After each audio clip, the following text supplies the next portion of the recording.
मन जाने सब बात जानती अवगुण करे, काहे की कुशलाता कर दीप कुंभे पैंडे।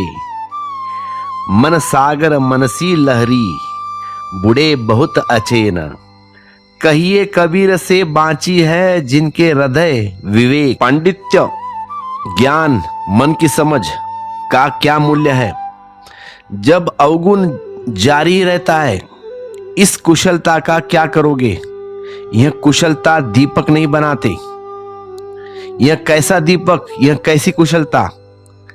कर दीपक कुंभे पड़े, हाथ में दिए लिए थे और गिर गए कुएं में। रामकृष्ण परमहंस कहते थे, चील आकाश में बड़े ऊपर उड़ती है, लेकिन इससे भ्रांति में मत पड़ना। उसकी नजर तो घूरे पर, मरे हुए चूहे पर लगी रहती है। उड़ती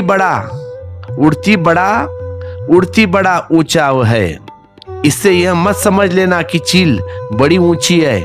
ऊंचाई पर उड़ने का सवाल नहीं है। आंख कहीं लगी है, आंख लगी है नीचे कचरे के ढेर पर पड़े हुए मरे हुए चूहे पर, और प्रतीक्षा कर रही है, चक्कर मार रही है आकाश में, लेकिन प्रतीक्षा कर रही है कि नीचे मौका मिले, अवसर मिले, रास्ता बंद हो, लोग न चल रहे हो। एक झपटा मारा और उठा लिया चूहे को।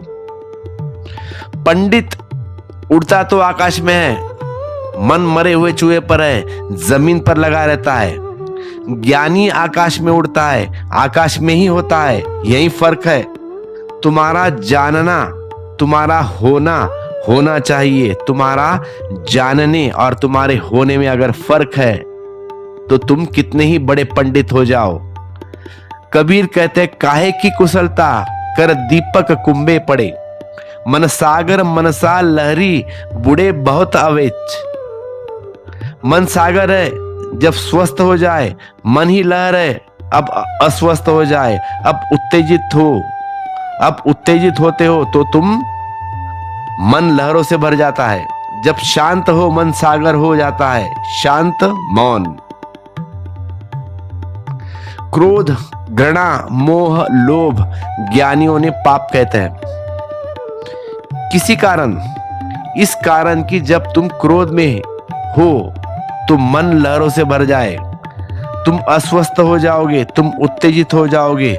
जो भी उत्तेजित करे वही पाप है, और जो भी तुम्हें शांत करे वह पुण्य।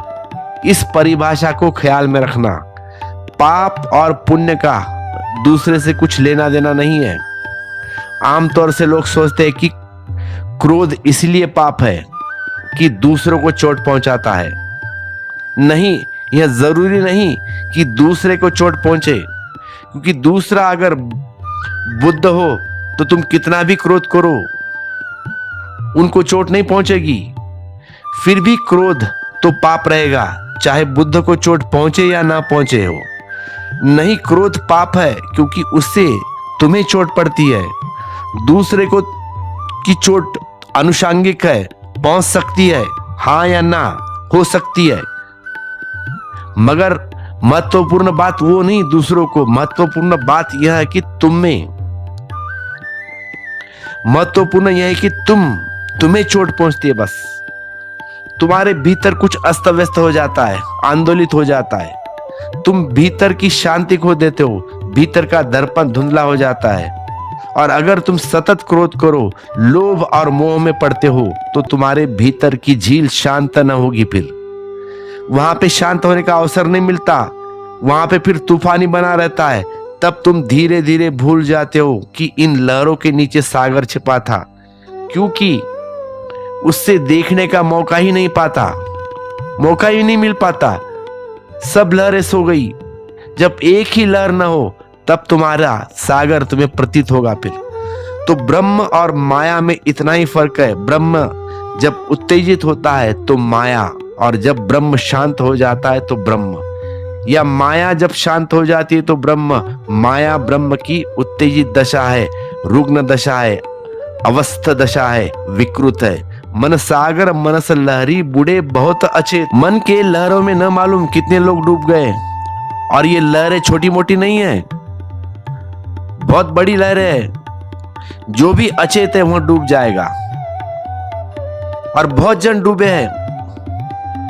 अचेत जो भी है मूर्छित जी रहे हैं, सोए सोए जी रहे, होश पूर्वक नहीं जी रहे, वह लोग डूबेंगे। होश की नाव ही डूबने से तुम्हें बचा सकती है। बड़े बहुत अचेत कहिए कबीर की बाती है, जिनके हृदय विवेक। इस वचन के 2-3 अर्थ हो सकते हैं और 3 ही अर्थ उपयोगी है, इसलिए तीनों ही समझना जरूरी है। आगे कबीर कहते हैं, मन सागर मनसा लहरी, बुढ़े बहुत अचेत, कहिए कबीर ते बाची, जिनके हृदय विवेक।